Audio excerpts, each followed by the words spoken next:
exploration now. A lot of the things is, you know, the story is pretty complicated, and we wanted to make a game. Oh, sorry.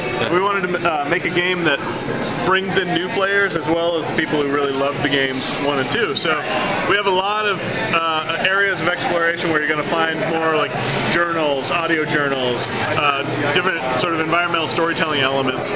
So if you really love the story, you're going to want to explore around the game, and that will take a long time. So it's hard to put an hour limit on it right now. All right. Because I'm wondering, since we're on Resistance 3 right now, and 2, you know, they said only 10% of, you guys said only 10% of the planet is human. In this one, for sure, it's kind of like 90% of the world is dead or converted. So there's very few people around. So when you do, you know, you're traveling along this journey, and when you meet other people, it's kind of a rarity. It's kind of like, here's a big deal. I found another pocket of survivors. You know, kind of see how they're surviving. So yeah, it's very few people. So do you get to see? I know you guys get to go to different locales in the U.S. Is it just in the United States? In the single player campaign, you're just going through the U.S. just because you don't really have the means to get around the world as much.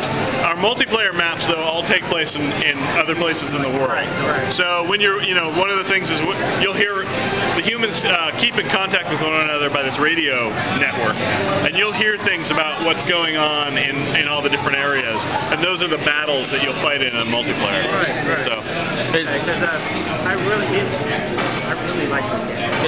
Is the engine the same as Resistance 2?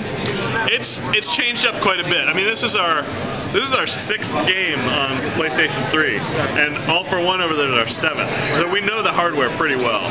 So our engine team is constantly making things better and better. The tools are better. Rendering is overall better. We're just able to really get down low into the hardware and use it for the most. So you'll see a lot more effects. You'll see a lot more kind of ambient. You know, it feels like a real place because we were able to put a lot more in as far as physics and graphics. So right now you guys are in the hard crunch.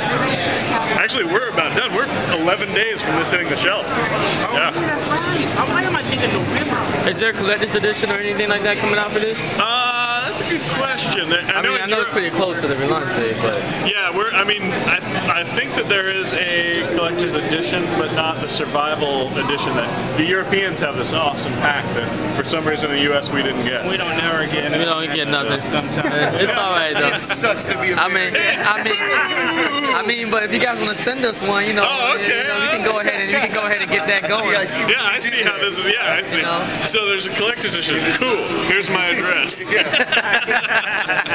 I like it. So basically, I see you guys went. You know, I heard that there was complaints about the coloring in Resistance 2. I see you guys kind of went back to the old style and everything. You guys kind of paid attention to the fans and things like that.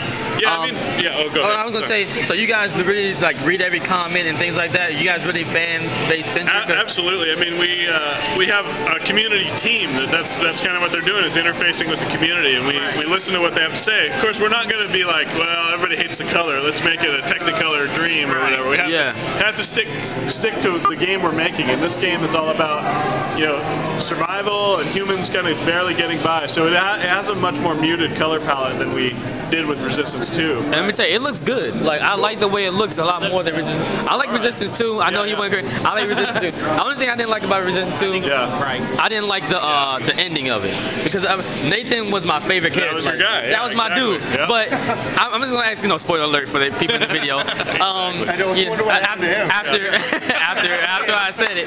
But, is he coming back? But is there a way you're gonna come back? You know. Oh man. You know, is there any way you might see him, or maybe a memorial or something? There's definitely reference to him throughout the game. You'll hear about him in the beginning to kind of tell you what came about from him and the events at the end of the game. But you're not going to fight him as a boss. You know, I know a lot of people are like, is he going to be some kind of crazy chimera monster?